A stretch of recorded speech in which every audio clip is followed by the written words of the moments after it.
Coming up ahead on First at 5, a historic building is under an intense vote on whether to demolish or spend a hefty amount to keep it. More on the Gainesville City Meeting's decision. And the Dixie County community comes together to honor their fellow classmate and teammate after her tragic death in a car crash. Coming up on WFT News, if you're into trash talk, well, I have the story for you. First at 5, from the University of Florida's College of Journalism and Communications, you're watching WUFT News. Just an hour ago, the fate of a historical multi-purpose center was in the hands of the Gainesville City Commission. That's our breaking story for First at 5. I'm Alexis Vivanco. And I'm Alex Land. After a long debate, a decision is finally made on whether to demolish or renovate the Thelma A. Boltin Center. The center will be demolished following a 6-1 vote by the City Commission. The site will turn into a trailhead along the Sweetwater Trail Loop system. The City Commission previously approved a partial restoration of the center in 2023. The initial budget for the restoration project was $3 million. But Wild Spaces and Public Places says the structural problems bumps the restoration cost to almost $7 million. Gainesville community members expressed their displeasure with this decision because of the center's historical ties. We absolutely have had a commitment as a community and as a city organization to historic preservation. But not everything is able to fit into the mold that we need it to fit into. It's obvious to me that the Boltin Center is going to outlive, even in its near current state, will outlive every single individual in this room. It will still stand. The center was built in 1942 during World War II. It served as an entertainment venue for U.S. service members. But that's not the only big agenda item at the meeting. A new interim city manager was also selected.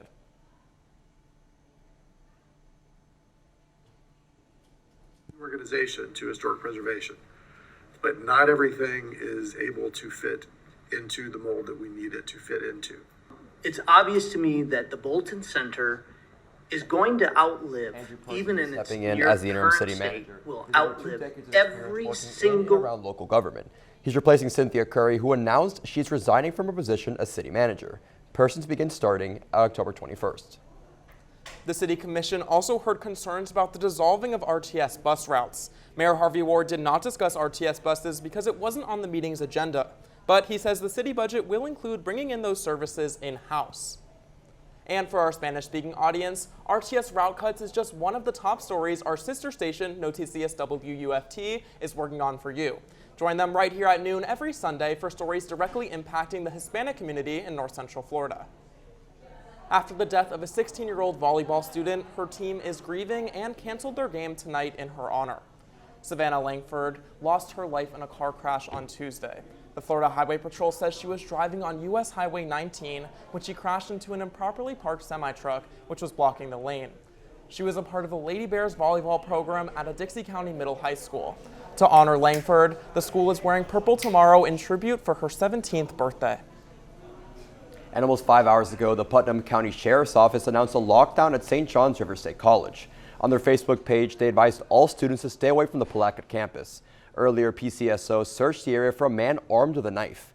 Currently, they say there is no danger, but students trying to go on campus are causing traffic concerns. They said they'll update for when classes will resume. The Florida Gators won't be the only thing hot this weekend. Temperatures are set to rise in the upcoming days, so make sure you are protected. UF forecaster Matthew Clark is here to tell us what game day is going to look like and what we can expect.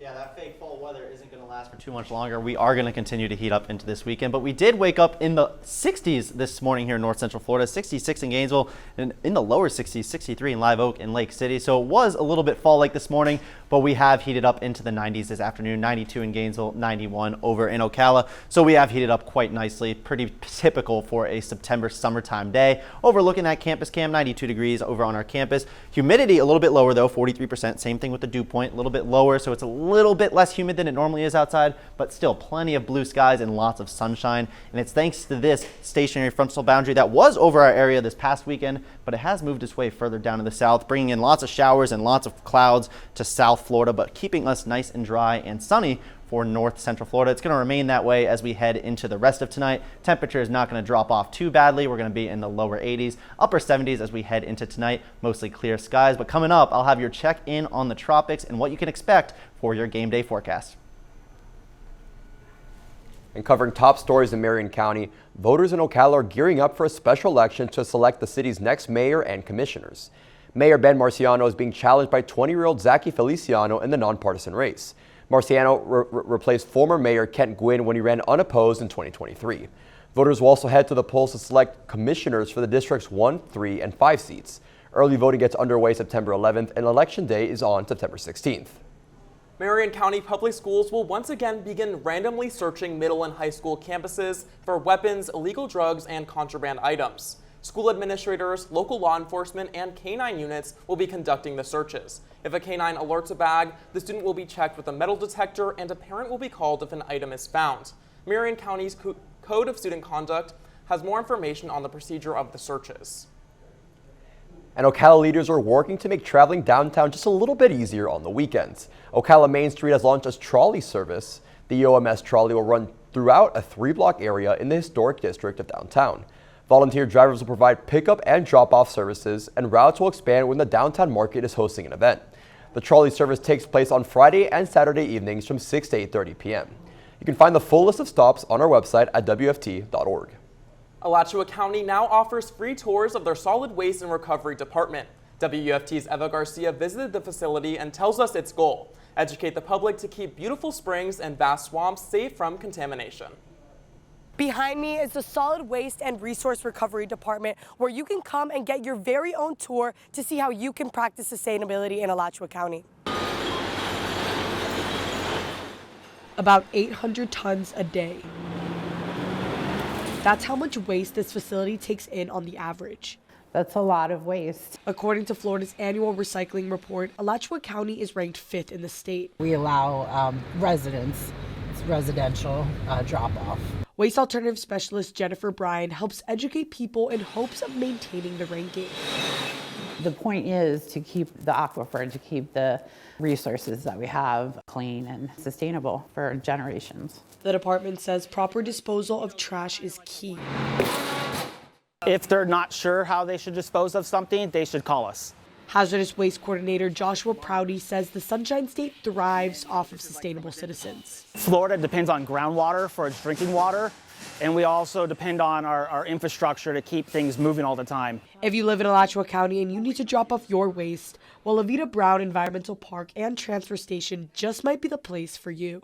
The department aims to continue to move up in the rankings in recycling. In Alachua County, Eva Garcia, WUFT News. The peak of hurricane season is quickly approaching, and people aren't the only ones who can be affected by tropical systems. When we come back from commercial break, we'll see how one animal shelter cares for its furry friends when a storm starts a brewing.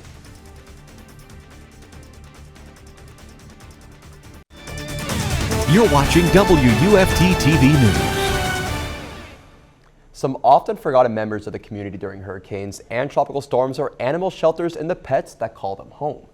But WFT is highlighting the dangers that these shelters go through when a storm blows through. Our deep dive into how North Central Florida is preparing for peak hurricane season continues with WUFT's Krystal Felix. She went to Alachua County Animal Services today. Krystal says shelter leaders say they face several battles when storms hit the area. When Hurricanes Helene and Milton tore through North Central Florida last season, the impact was felt beyond neighbors and their homes. Animal shelters across the region were left scrambling to house animals. So we have an equipment trailer that has all of our supplies loaded and ready to go so that at a moment's notice we can set up our pet-friendly shelters. But lessons learned from a season ago now has shelter leaders in Marion and Alachua counties more prepared for if and when a storm approaches. If we do have a hurricane heading our way, generally we'll reach out to our partner agencies and we will ask them to help us take our current resident animals and foster them. The ASPCA encourages shelters to take a number of precautions, which include identifying the most at-risk pet owners needing help and share preparedness plans with their shelter staff and volunteers. Both counties have pet-friendly shelters in case of evacuation orders, and Marion County has a foster program for neighbors who want to step up and help out. Last year, we actually did a pretty good campaign called Stormtroopers. where we put out a few social media posts to the community to have people come and foster some animals at the shelter. Animal shelter leaders say it's a team effort to keep these vulnerable animals safe from the potentially dangerous storms ahead. One area that's likely to become the next named storm of the 2025 Atlantic hurricane season. I'll have what to expect on this after the break. You're watching WUFT-TV News. Farm Share says it's canceling a food giveaway scheduled for September 20th in Lake City because of transportation and warehouse issues. The organization plans to share information about a makeup food giveaway in November in the near future. The city of Ocala is breaking ground on a project to expand the Ocala skate park. That's according to a Facebook post from the Ocala Metro Chamber and Economic Partnership. The city's Recreation and Parks Department plans to add over 6,000 square feet to the skate park. Improvements include a space large enough to hold skating competitions and upgraded amenities for spectators. The park is remaining open for most of the construction period, but it's expected to be complete by 2026. And Duke Energy customers will see a decrease in their electric bills next year. The company made the announcement earlier today, saying it's a result of the company's annual rate adjustment. But just before that, in January and February, rates will increase just a little bit more than $7 before they roughly decline by $44 starting in March. And listen, I'm not gonna lie to you, if the electric bills can start going down, can we start seeing a little bit of heat too, Maddie Clark? Is that too much to ask for? Well, you know, fall is just around the corner. Unfortunately, we are going to continue to heat up as we head into this weekend, but we are going to get a little bit of cool down next week. A little bit more on that in a few minutes. But we are tracking the tropics currently. We are on the heels of our next named storm of the 2025 Atlantic hurricane season. 90% chance of development over the next 7 days. Currently, this is situated well off. Here's Florida, middle of the Atlantic Ocean. Had 90% chance of development over the next 7 days. If it becomes a name system, it's going to become the G name system. Gabrielle is that storm. So currently it is situated in the middle of the Atlantic Ocean. A little bit of rotation, 90% chance of development, moving its way off towards the west, towards the Leeward Islands. Now I want to talk about tropical timeline of storms that are moving its way off the African coast. So currently Invest 91 is situated well off into the middle of the Atlantic Ocean. On average, it takes about 8 to 14 days for storms to make their way across the Atlantic and into the Caribbean or Gulf towards the continental United States. That is well too far off in the future. 6+ days, it just gets wildly inaccurate. So it's important just to be prepared for hurricane season as we head into peak hurricane season, which is on September 10th. Bringing it back to home though, 92 degrees. We are sunny and dry here. 92 as our current high. Humidity, not too bad, 43%. That is below average, and the dew point a little bit below average as well. So it's not nearly as sticky out there. High temperatures across the area, 88 in Lake City, 91 in Live Oak. For the most part, we are in the lower 90s and upper 80s this afternoon. And I was talking about those humidity values. 75% is our normal summertime humidity values. So we are a little bit drier. We're getting a little bit of a wind from the northeast, keeping us a little bit drier, but that humidity has started to come back this afternoon, and it's going to continue to crawl back as we head into this weekend. Heading into tonight though, temperature is not going to drop off too bad. We're going to remain mostly clear, mostly dry as we head into tonight. And then tomorrow we continue to heat up. 93 is a high tomorrow, mostly sunny skies. Could have an isolated afternoon thunderstorm, about a 20% chance though, so very isolated in nature.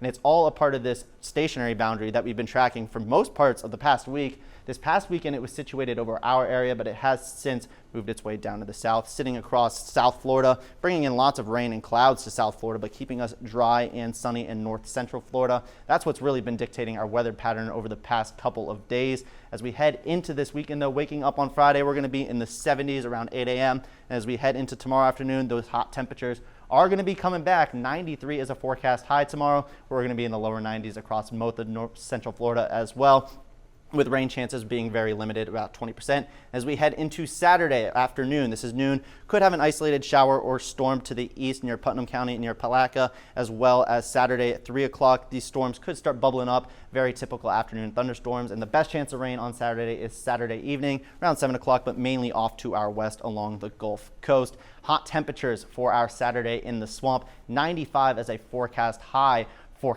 kickoff. So if you're tailgating, we're going to be in the 90s, and then any time going out after the game, temperatures are still going to be pretty hot out there. So for the most part, it's going to be quite hot out there as we head into this weekend. But those temperatures are going to start to drop as we head into next week with increased rain chances on our forecast.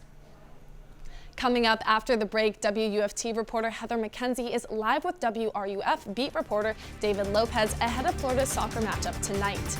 And a big weekend for football fans as the Gators are back in the swamp Saturday, all coming up after the break. You're watching WUFT-TV News. Welcome back to sports. I'm Jada Ross. Gator soccer is getting ready for their matchup tonight against Florida Gulf Coast University. The team is coming off a 3-1 win over Maryland and have now won 2 of their last 3 games. WUFT sports reporter Heather McKenzie is at Disney Stadium to preview tonight's match. I'm here with WRUF.com beat reporter David Lopez. So, David, the 2024 season was not ideal for the Gators. What changes have we seen from them so far this year? Well, this was a Gators team last season that was very willing to defend, sat back, and really didn't do much in the attack. But this season, with 9 brand new starters, we've seen a completely different outlook. A team that possesses the ball a lot more, is much more willing to attack, and with a bunch of new great players coming in from the transfer portal, they've seen a completely different outlook. They've scored 12 goals in 5 games compared to the 13 they scored all of last season, so it's been a big difference so far. And what can we expect to see from them in tonight's match against Florida Gulf Coast? Well, FGCU was a team that they drew against last season 0-0, so like I mentioned, the attacking mindset that the team has is definitely going to come into this one. They're not going to look to repeat that same result. They're going to look to get goals on the board this time around and look for a more exciting match from the Gators, this time led by SEC Freshman of the Week, Addie Hess, who just had her best performance on Sunday with 2 goals against Maryland. Thank you so much, David. It's always great having you. Kickoff between the Gators and Eagles is set for 7 p.m. tonight right here at the Donald R. Disney Stadium. I'm Heather McKenzie, WUFT Sports. Gators football is back at it this weekend for their first Florida matchup this season against the University of South Florida.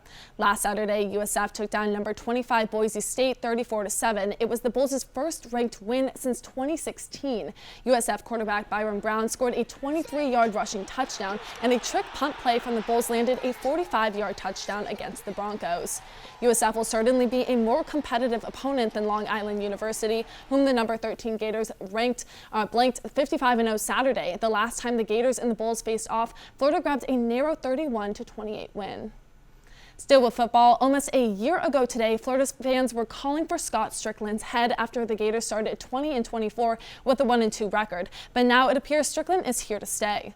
This week, Strickland's contract was extended, allowing him to stay with the Gators through the fall of 2030. His extension comes following a number of athletic successes for the university. The most high-profile of those was the Gators men's basketball team winning a 3rd national championship this past spring.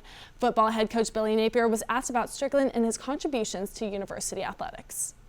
And if you can't wait for football to start on Saturday, good news, this year's NFL season starts tonight. To kick off the reigning Super Bowl championships, the Philadelphia Eagles will host the Dallas Cowboys. The game is set for an 8:20 p.m. kickoff in Philly. Florida's teams will wait to play this weekend. The Jacksonville Jaguars will host the Carolina Panthers, and the Tampa Bay Buccaneers will travel to Atlanta to play the Falcons. Not on the board, Miami is Indianapolis. All 3 of those matchups are at 1 p.m. on Sunday. Lastly, the UF men's golf season starts Saturday with the Sahili Players Championship in Seattle, Washington. Saturday, there will be 36 holes, and Sunday they will play 18. The men's team was ranked at number 5 by Golf Week in the preseason poll, while the women's team earned the number 12 spot. The fall-like weather is going to be put on hold as we head into this weekend, with temperatures reaching the mid-90s, 95 on both Saturday and Sunday. That does come in the form of lower rain chances, especially for Saturday. In the swamp, won't have it to worry about moving around showers or storms, but we are going to get a little bit of a relief from those hot temperatures as we head into next week, but that is going to come in the form of higher rain chances, 60 to 70% as we head into the beginning of next work week, with temperatures being just in the 80s. So we're getting a little bit of a break from the temperatures, but not too bad in terms of nice weather. Thank you for joining us. We're back here tomorrow for another edition of First at 5. But your North Central Florida news is always on at WFT.org and on all of our social media platforms. From all of us here at WFT, have a good night.